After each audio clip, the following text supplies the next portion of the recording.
నమస్కారం సాక్ష్యం న్యూస్ కి స్వాగతం. హెడ్లైన్ చూద్దాం.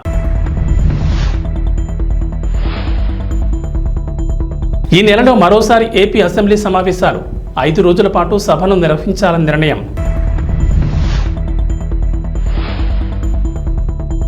ఢిల్లీ లిక్కర్ స్కామ్ కేసులో కవిత కొత్త వ్యూహం. డిఫాల్ట్ బెయిల్ కోసం కవిత పిటిషన్ దాఖలు. తిరుమల శ్రీవారి ఆలయంలో కోయిలల్వా తిరుమంజనం కారణంగా అష్టదళ పద్మారాధన సేవను రద్దు చేసిన టీటీడీ.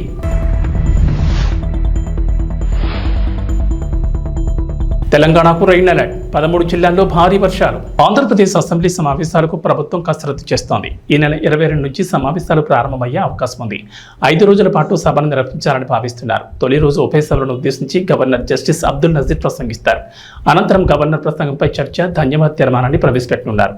కొత్త ప్రభుత్వం రాష్ట్ర ఆర్థిక పరిస్థితిపై సమీక్షించి పూర్తి స్థాయి బడ్జెట్ ప్రవేశపెట్టేందుకు సమయం సరిపోకపోవడంతో ఈ సమావేశాల్లో బడ్జెట్కు అవకాశం లేదంటున్నారు.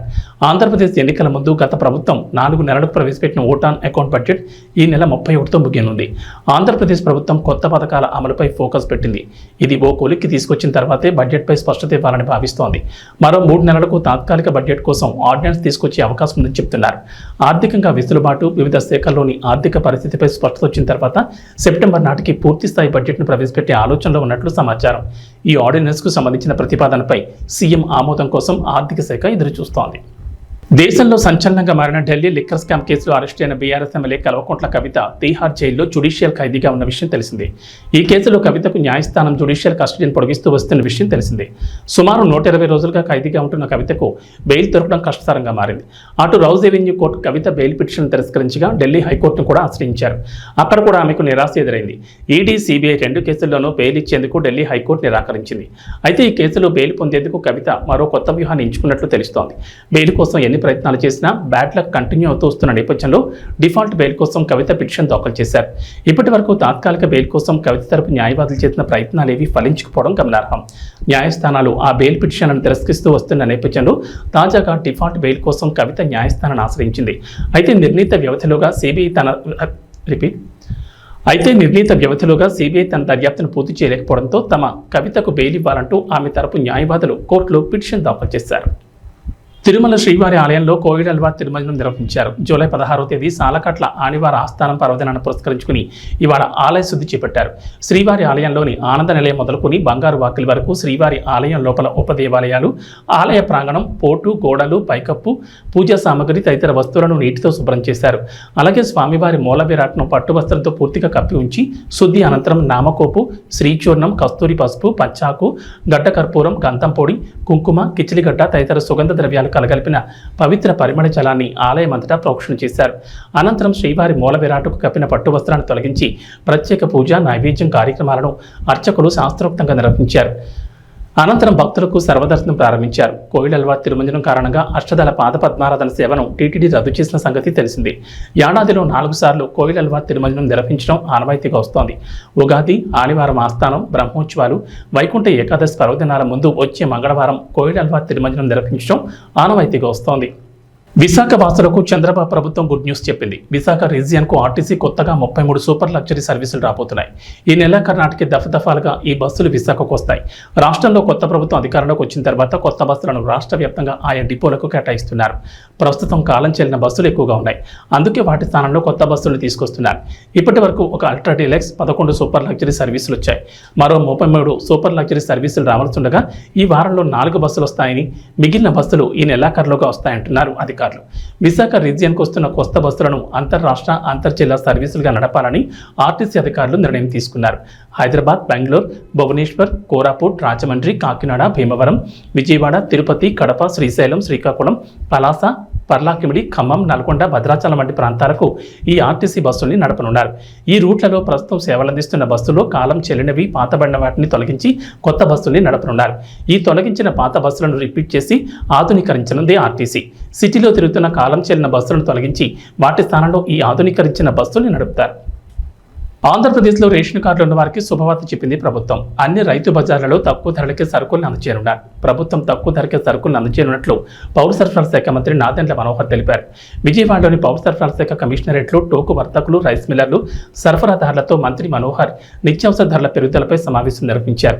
రాష్ట్ర వ్యాప్తంగా రైతు బజార్ల ద్వారా తక్కువ ధరకే కందిపప్పు, బియ్యం పంపిణీ చేయడంపై చర్చించారు. ఈ నెల 11 నుంచి రాష్ట్ర వ్యాప్తంగా అన్ని రైతు బజార్లలోనూ నిర్ణయించిన రేట్ల ప్రకారమే సరుకులు విక్రయించేందుకు వర్తకులు అంగీకరించారు. మంత్రి నాదెండ్ల మనోహర్ నిర్వహించిన ఈ సమావేశంలో పౌర సరఫరాల శాఖ కమిషనర్ సిద్ధార్థ జైన్, ఎండీ వీరపాండియన్ తదితర అధికారులు పాల్గొన్నారు. రైతు బజార్లలో విక్రయించే సరుకుల వివరాలు: కందిపప్పు బహిరంగ మార్కెట్లో కేజీ ధర 181 కాగా రైతు బజార్లలో 160కే విక్రయిస్తారు. స్టీముడు బియ్యం బహిరంగ మార్కెట్లో కేజీ ₹55.85 ఉండగా రైతు బజార్లలో ₹49కే విక్రయిస్తారు. బియ్యం బహిరంగ మార్కెట్లో కేజీ ₹52.40 కాగా రైతు బజార్లలో 48కే విక్రయిస్తారు. పేదింటి ఆడబిడ్డల పెళ్లిళ్ల కోసం ప్రభుత్వం ఆర్థిక సహాయం అందిస్తున్న సంగతి తెలిసిందే. గత బీఆర్ఎస్ ప్రభుత్వం కళ్యాణ్ లక్ష్మి, షాదీ ముబారక్ వంటి పథకాల కింద ₹1,00,000 ఆర్థిక సహాయం అందిస్తోంది. బీఆర్ఎస్ తొలిసారి ప్రభుత్వాన్ని ఏర్పాటు చేసిన సమయంలో ₹50,000 సాయం అందించగా రెండోసారి అధికారంలోకి రాగానే మరో ₹50,000 పెంచుతూ ₹1,00,000 సాయం అందించారు. పేద కుటుంబాల్లోని తల్లిదండ్రులకు ఆడపిల్లల పెళ్లి ఖర్చులకు ఈ డబ్బులు వారి అకౌంట్లలో జమ చేసేవారు. అయితే తాము అధికారంలోకి వస్తే ఆడపిల్లల పెళ్లి ఖర్చులకు ₹1,00,000 ఆర్థిక సహాయంతో పాటు తులం బంగారం ఇస్తామని కాంగ్రెస్ హామీ ఇచ్చింది.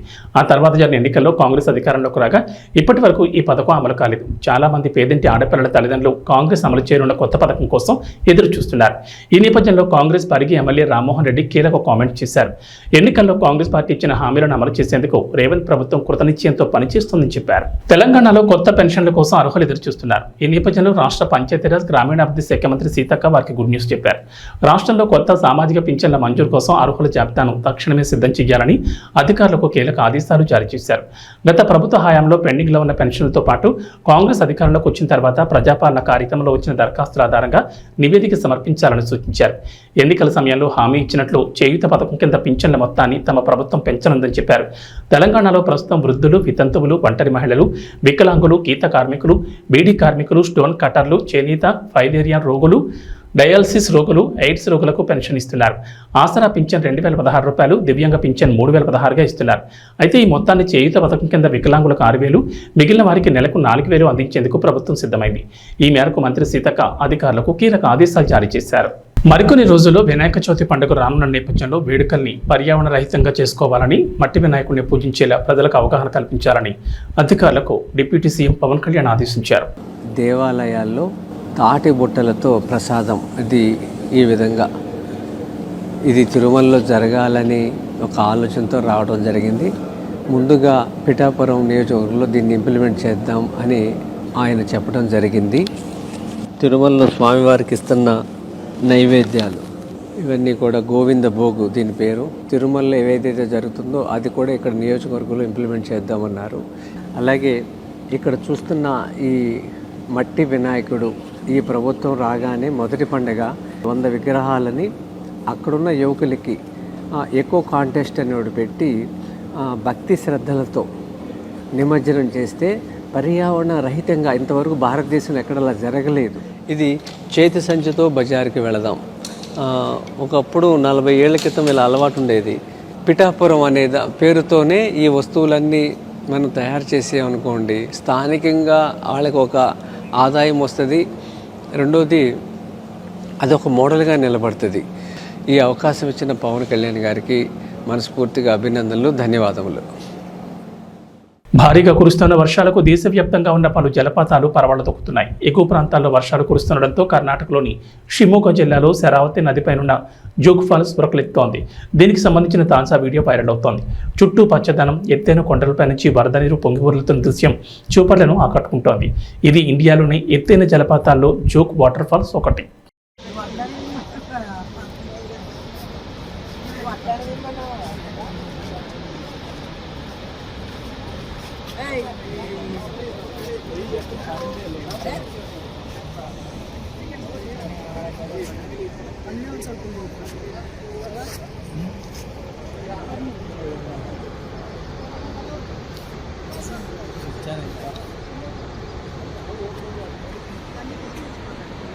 కర్నూలు జిల్లా కౌతాల మండలం ఉరుకుంద గ్రామంలో ఈరన్నస్వామి దేవస్థానం చాలా ప్రాముఖ్యత కలిగిన దేవుడు. ఆగస్టులో జరగబోయే శ్రావణ మాసంలో నెల రోజుల పాటు లక్షలాది మంది భక్తాదులు దేవస్థానానికి వస్తున్నారు. కానీ దేవస్థానం అధికారులు శ్రావణ మాసం ఏర్పాట్లు ఇప్పటి వరకు చేయలేదు. ఎక్కడ చూసినా గుడి పరిసర ప్రాంతాల్లో చెత్తా చెదారం పేరుకుపోయి కుళ్ళిపోయి కంపోస్తోంది. ఇందిరమ్మ హోటల్ దగ్గర నుంచి ఆఫీస్కు పోయే దారి వరకు గుంతలు పడి తిరగడానికి కూడా వీలు కనిపరుస్తుంది. ఆర్జీబీ బ్యాంక్ ముందు వర్షం వస్తే భక్తులు తిరగడానికి ఇబ్బందికరంగా ఉంటుంది. గుడి ఉత్తరం ద్వారం ముందు గుంతలు పడి వర్షపు నీరు చేరి భక్తులు తిరగడానికి అసౌకర్యంగా ఉంది. అన్నసత్రం ప్రాంతంలో వర్షపు నీళ్లు నిలుస్తున్నాయి. ఆ ప్రాంతంలో చెత్తా చెదారం పేరుకుపోయింది. దేవస్థానానికి వచ్చిన భక్తులకు నీటి సౌకర్యం సరిగ్గా లేదు. స్నానానికి ఇబ్బందికరంగా ఉంది. ఎల్ఎల్సీ నీళ్లు వచ్చినా పర్వాలేదు, లేకపోతే తగిన ఏర్పాట్లు చేయాలి. లెట్రిన్ రూములు సరిగ్గా లేవు, వాటికి కూడా నీటి సౌకర్యం కల్పించాలని సిపిఎం పార్టీ డిమాండ్ చేస్తోంది. సమస్యలన్నిటిపై సూపరింటెండెంట్ వెంకటేష్కి మెమోరాండం ఇచ్చారు. ఈ పరిశీలనలో సిపిఎం పార్టీ నాయకులు ఎర్రన్న, మారయ్య తదితరులు పాల్గొన్నారు. అసౌకర్యంగా ఉంటే చెత్త చెదారం మొత్తం కూడా పేరుకుపోయింది. రేపు వచ్చే నెలలోనే శ్రావణ మాసం ప్రారంభమవుతుంది. శ్రావణ మాసానికి సంబంధించిన వరకు ఎక్కడ కూడా ఇప్పటి వరకు ఏర్పాట్లు చేసినటువంటి దాఖలాలు ఎక్కడ కూడా లేవు. ఈ ఇంద్రమ్మ హోటల్ ముందుగానే మొత్తము గుడి ఆఫీస్ పోయేంత వరకు కూడా మొత్తం గుంతలు ఏర్పడి నీళ్ళు ఏర్పడింది. రేపు శ్రావణ మాసంలో వస్తే వెహికల్స్ కానీ ప్రయాణికులకు కానీ చాలా అసౌకర్యంగా ఉంటుంది. అట్లాగే బ్యాంకు ముందు మన రాయలసీమ గ్రామీణ బ్యాంకు నుంచి ముందు వరకు కూడా హోటల్ వరకు కూడా మొత్తం నీళ్ళన్నీ నిలబడి వెహికల్స్ రావడానికి పోవడానికి అట్లాగే దేవస్థానానికి రావాల్సినటువంటి భక్తాదులందరూ కూడా అసౌకర్యంగా ఉంటుంది. గుడికి ఉత్తరం దక్కన కూడా గుంతలు ఏర్పడి అక్కడ గుడి నుంచి ప్రదక్షిణం చేసుకొని అట్లాగే దేవుని ముట్టి బయటకు వచ్చేటప్పుడు కూడా గుంతలు ఏర్పడి బురద ఏర్పడుతుంది. కాబట్టి ఆ ప్రాంతం అంతా కూడా శుభ్రం చేయాలని చెప్పేసి అట్లాగే అన్నదాన సత్రం దగ్గర కూడా నీళ్లు ఏర్పడే చెత్తా చెదారం అంతా కూడా పేరుకుపోయింది. కాబట్టి దేవస్థానం దగ్గర ఉన్నటువంటి ఈవో గారు ఆ గుడి పరిసర ప్రాంతాలంతా కూడా శుభ్రం చేయాలని చెప్పేసి, లేని పక్షంలోనే సిపిఎం పార్టీగా పెద్ద ఎత్తున ఆందోళన కార్యక్రమాలను నిర్వహిస్తామని చెప్పేసి ఈరోజు దేవస్థానం సిబ్బందికి అట్లాగే ఇక్కడ ఉన్నటువంటి అధికారులకు అందరూ కూడా సిపిఎం పార్టీ తరఫున హెచ్చరిస్తున్నాం. నా పేరు మల్లయ్య, సిపిఎం పార్టీ కౌతాళ. విద్యార్థులకు పరీక్షలు, జ్ఞాపక శక్తిని, వారి భయాందోళనను, మానసికంగా బాధపడే వారికి, మత్తు పదార్థాలకు బానిసలైన వారికి, చెడు దుర్వ్యసనాలకు బానిసలైన వారికి, భార్యాభర్తల సమస్యలకు తనదైన శైలిలో కౌన్సిలింగ్ ఇస్తూ మానసిక రుగ్మతలను పోగొట్టే సైకాలజిస్ట్, ప్రముఖ హిప్నాటిస్ట్ ఉమాచంద్రన్ అభినందించి తీరాల్సిందేనని ఆల్ బీసీ జాతీయ సంక్షేమ సంఘం ఉపాధ్యక్షుడు, అఖిల భారత దోబీ మహాసంఘ్ జాతీయ ఉపాధ్యక్షుడు చింతాడ శ్రీనివాస్ అన్నారు.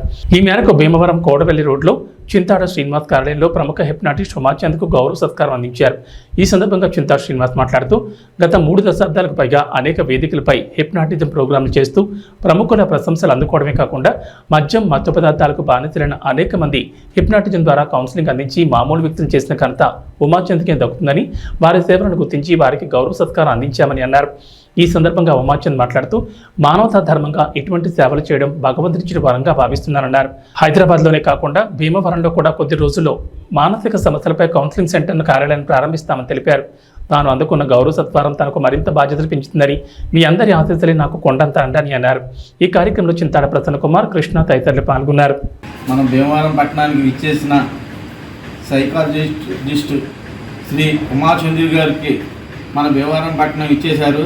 ఆయన రాజమండ్రిలో ఎంతోమందికి ఉపయోగపడి ఈరోజు మన భీమవరంలో కూడా చాలామందికి ఉపయోగపడ్డారు.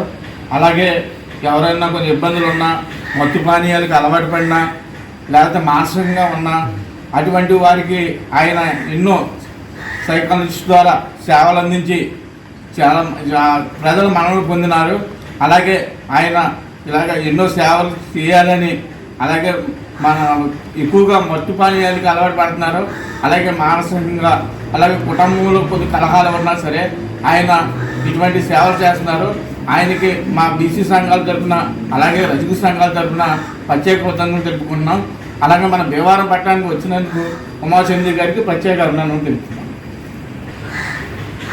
నమస్తే అండి. ఈరోజు నేను భీమవరం వేరే కొన్ని కారణాలు రావడంలోని చింతాడ మిత్రుడు చింతాడ శ్రీనివాస్ గారు, ఆల్ ఇండియా బీసీ సంక్షేమ సంఘం ఉపాధ్యక్షులు, అలాగే మిత్రులు కృష్ణ గారు నన్ను ఈ రోజుని ఇక్కడ ఆహ్వానించి వాళ్ళు గౌరవార్థం చిరు సత్కారం చేయడం నాకు జరిగింది.